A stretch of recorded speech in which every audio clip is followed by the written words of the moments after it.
तो सवालों का सिलसिला जारी है। सवाल इंडिया का में कोरोना संकट है और ऐसे में मास्क लगाना बेहद जरूरी है, लेकिन क्या ऐसा ना करने पर हाथ पैर में कील ठोक दी जाएगी?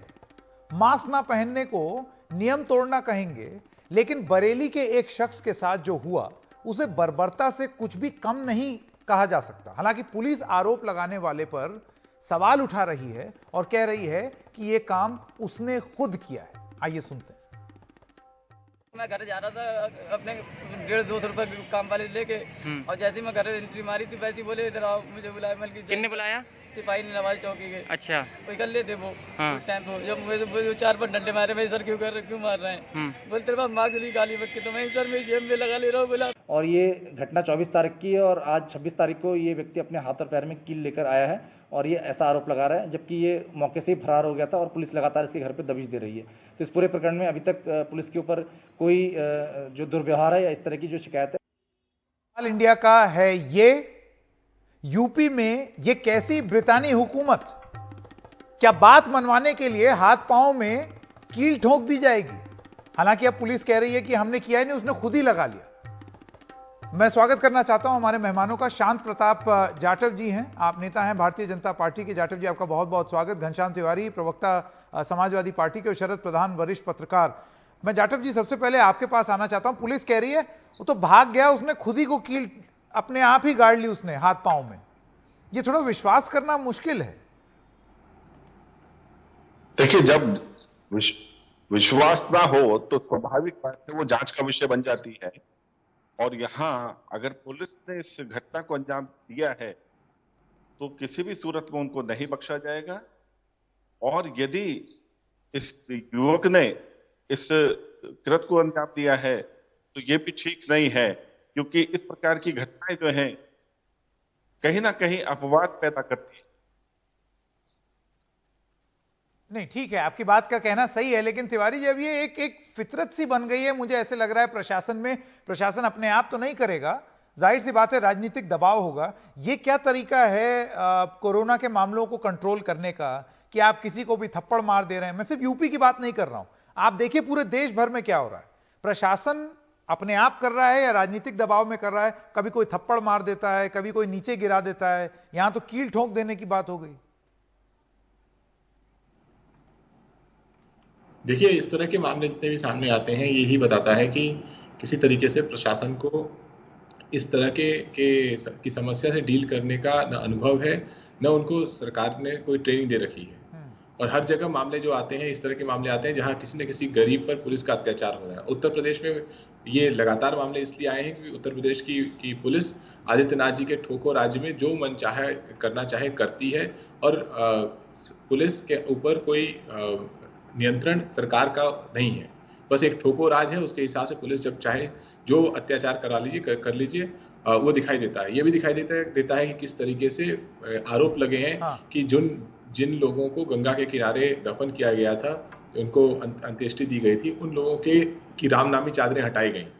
जब पुलिस के ऊपर इतने ऐसे आरोप लगने लगे या प्रशासन के ऊपर ऐसे आरोप लगने लगे, तो इससे स्पष्ट होता है कि प्रशासन एक संदेश देना चाहता है कि लोगों को सचेत रहना चाहिए, क्योंकि सरकार निरंकुश है। बिल्कुल। शरद जी, मैं आपके पास आना चाहता हूं। देखिए, अगर पुलिस ये दावा कर रही है कि हमने नहीं किया, उसने खुद ही अपने कील गड़ा ली, तो हो सकता है ये सच हो, अभी हम जानते नहीं हैं, ये तो विवेचना का विषय है, जांच का विषय है। लेकिन अगर आप एक बैकग्राउंड देखें, एक ट्रैक रिकॉर्ड देखें, चुन्नी हटा लेना, बार बार लोगों को यह बोलना कि गलत भ्रम पैदा मत करो, नहीं एफआईआर रजिस्टर कर लेंगे, उस पृष्ठभूमि में अगर आप चीजों को होते हुए देखें तो आपको क्या लगता है ये प्रशासन पर दबाव है राजनीतिक कि किसी भी तरीके से कोई भी बुरी खबर ना आने दो, दबा दो उसको? ये जो हुआ है, इस पे किसी भी तरीके की शंका जताना इग्नोरेंस शो करता है कि आप पुलिस की वर्किंग को नहीं जानते, इस प्रशासन की वर्किंग को नहीं जानते, तभी आप शक करेंगे, वरना कोई कारण नहीं है इस पे 1% भी डाउट करने की। पुलिस का रवैया ऐसा ही है। और पुलिस के इसके देखिए दो कारण है। एक तो यह है कि पुलिस वाले सोचते हैं कि इस तरह की हरकत करके हम प्रशासन को प्रसन्न कर लेंगे, क्योंकि इस तरह के इंडिकेशंस हाईएस्ट लेवल से दिए जाते हैं। अगर चीफ मिनिस्टर ये कहता है कि कोई ये कह दे कि ऑक्सीजन की कमी से मर रहे, जब ऑक्सीजन की कमी से बुरी तरह त्राही त्राही मची हुई थी, तो उसके खिलाफ एनएसए लग जाएगा। कोई ये कह दे कि साहब ये जो है ये लाशें जो है बहुत ज्यादा जल रही, बोले चारों तरफ टीन लगा दो। तो अगर एटीट्यूड ये हो जाए कि हमें किस तरह से फैक्ट्स को कंसील करना है, सच को नहीं दिखाने जाना है, तो उसमें पुलिस निरंकुश हो ही जाती है। और दूसरी पुलिस का कारण यह है कि पुलिस इतनी ज्यादा करप्ट है यहाँ पे, और जो जगह होगी यहाँ पे इतनी ज्यादा करप्ट है, इनको लगता है जिस काम में पैसा नहीं बन रहा है तो ये मास्क का वो करना, मॉनिटर करना कि मास्क लगाए कि नहीं लगाए, उठा के मारो घुमा के। तो इनका फर्स्ट फ्रस्ट्रेशन निकाल रहे हैं। ट्रेनिंग की तो सवाल ही नहीं हो, जो घनश्याम तिवारी ने कहा। आपका ये कहना है कि ये एक तरीके की फ्रस्ट्रेशन निकाल रहे हैं? ये एक फ्रस्ट्रेशन भी है, और साथ में उन्हें मालूम है कि इसमें कुछ होगा नहीं। ज्यादातर वो जो बीजेपी के प्रवक्ता कह रहे थे कि जांच, अरे जांच किस तरह से होती है शासन में, कोई भी सरकार हो, क्या मालूम नहीं है? जांच का जो आउटकम होता है, जुडिशियल कमीशन की जो है, जो जिसमें रिटायर्ड जजेस बैठाए जाते हैं, उन जांचों का तो तमाशा होता है, पहले से तय होता है क्या होना है उसका आउटकम। तो जांच का तो कोई मीनिंग नहीं है। ये परसेप्शन से बनना चाहिए, एडमिनिस्ट्रेशन को मालूम होना चाहिए कि पुलिस का जनरल एटीट्यूड क्या है जी। पुलिस जिस तरह से बिहेव करती है आम आदमी के साथ और गरीब आदमी के साथ। बिल्कुल जाटव जी, आप जवाब देना चाहेंगे? देखिए एक पृष्ठभूमि रही है जिस संदर्भ में हम ये सब बात कर रहे हैं, ये हम ठीक है अभी जांच के बाद ही पता चलेगा, लेकिन आप पुलिस को इतना मासूम और इतना भोला क्यों मान रहे हैं कि उन्होंने ऐसा नहीं किया होगा? देखिए, मैं शरद प्रधान जी की अभी बात सुन रहा था, उससे पहले घनश्याम तिवारी जी को भी सुना।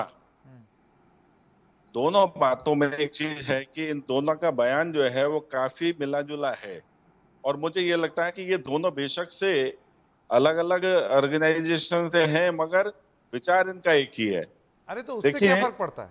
देखिए, इसमें हम पुलिस को प्रोटेक्शन नहीं दे रहे। घनश्याम तिवारी से पूछ लीजिए इनको जब ये शासन इनका था तो ये किस तरीके की आलोचना इन्होंने सुनी है। तो प्लीज ये जो आप दिमाग में जो पहले से लेके चल रहे हैं, मेरी बात सुन लो। नहीं, आपको करेक्ट कर रहा हूं मैं, क्योंकि आप जो बात बोल रहे हैं वो बुनियादी तरीके से गलत है। सच्चाई बयान करें तो करेक्शन करने की आपको जरूरत पड़ी है।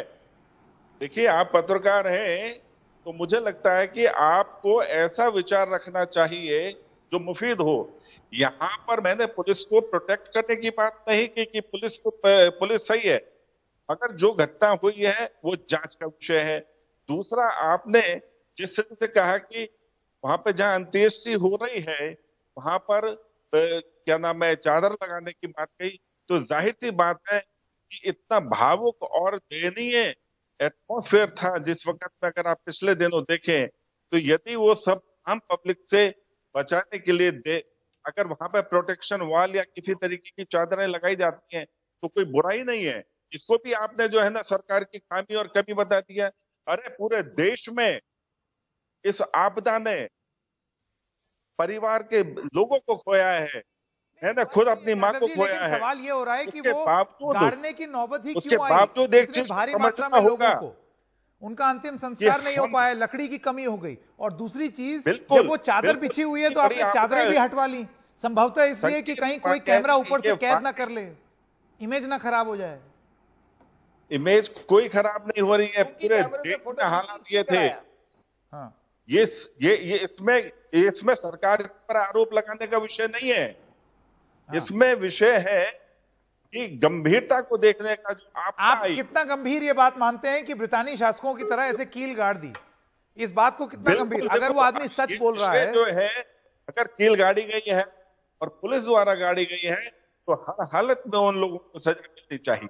घनश्याम तिवारी, यहाँ पर एक आरोप लगाना ये बिल्कुल ठीक नहीं होगा कि सरकार की नाकामी है। सरकार वक्त खत्म हो गया मेरे पास। जाटव जी, शरद प्रधान जी और घनश्याम तिवारी, आप तीनों का बहुत बहुत धन्यवाद। एक छोटे से ब्रेक के लिए रुक रहे हैं। ब्रेक के बाद जब आएंगे तो आपको बताएंगे कि सरकारी प्रेस कॉन्फ्रेंस में जो स्वास्थ्य मंत्रालय की होती है आज भी हुई, उसमें सरकार ने क्या कहा। सवाल जारी रहेंगे।